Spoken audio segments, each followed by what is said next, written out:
knees, hips, and lower back are your glutes, your thighs, and your IT band, as well as the deep hip flexors.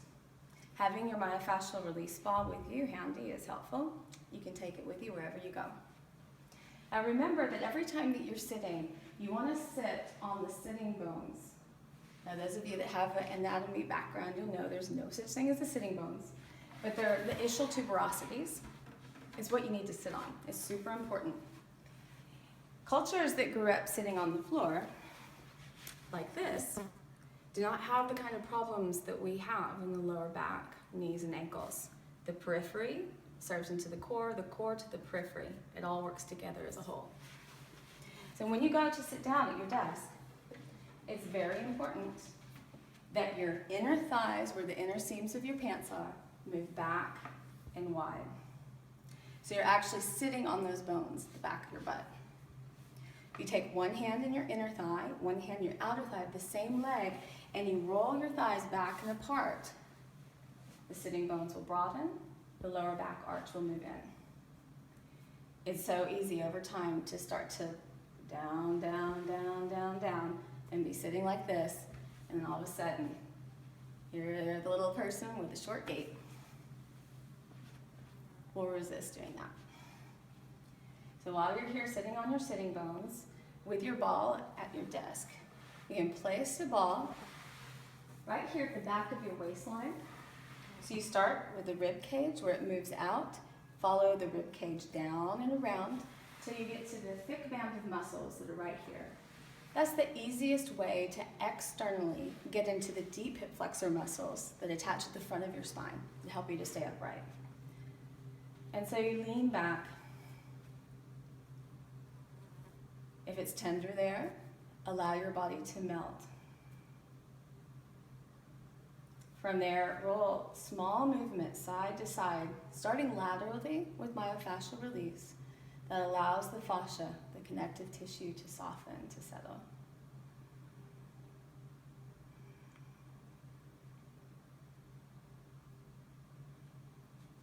Make sure you do it both sides equally. And this can also be done standing up at the wall. First pausing, melting, rolling side to side. I have many students who love to take these balls with them on airplanes. Just one ball. You can keep it up here at the high waistline to help the hip flexors to release from sitting in the 90-degree angle that plagues us so much. Or while you're in the airplane or in your desk, you can take the ball and place it lower down, just above the sacrum. So the sacrum's the triangle at the back of your pelvis. You can place the ball a little bit higher than the sacrum to remind you to sit with a gentle curve. If you have two balls, put them in a sack, place them on either side of the spine, just above your sacrum, boom. A natural backrest you can take with you anywhere. In the car, in the airplane, wherever you go. Now, this part of the quadratus laborum affects the iliopsoas.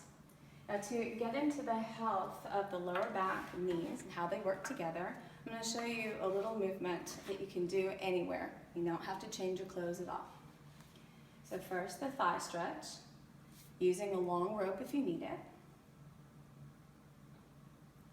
Then you turn your leg out externally, keeping the foot active.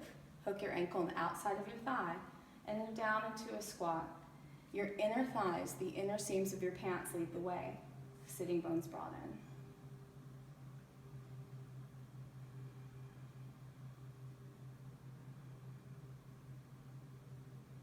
I love to practice the same sequence dynamically. First, holding it a few times. Inhale, hand to foot. Exhale, ankle to outer thigh, lower.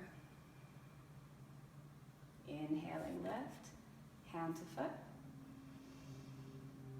Exhale, ankle to your outer thigh and lower. Choosing the amount of time that you're available to do, and do that same amount of sequence on both sides to foster equal balance in the right and left side of your body. When you hold the pose steadily, it allows for more opening through the fascia we're opening through the muscles themselves. And the target is the belly or the center of the muscle.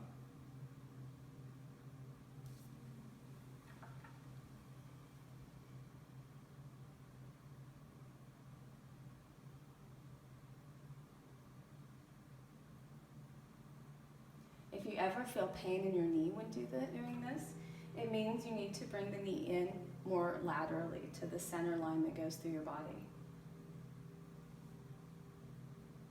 Now as you switch to the dynamic practice, that builds more strength. Inhaling hand to foot, exhaling ankle to outer thigh lower.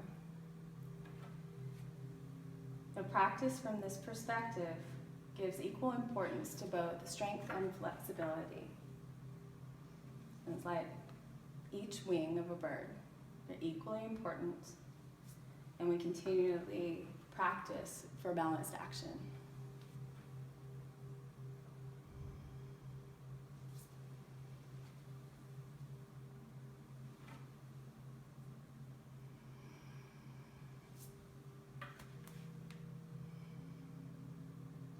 Just a few rounds of that and the break of your day will help your lower back and your hips and your knees feel fantastic. Thank you.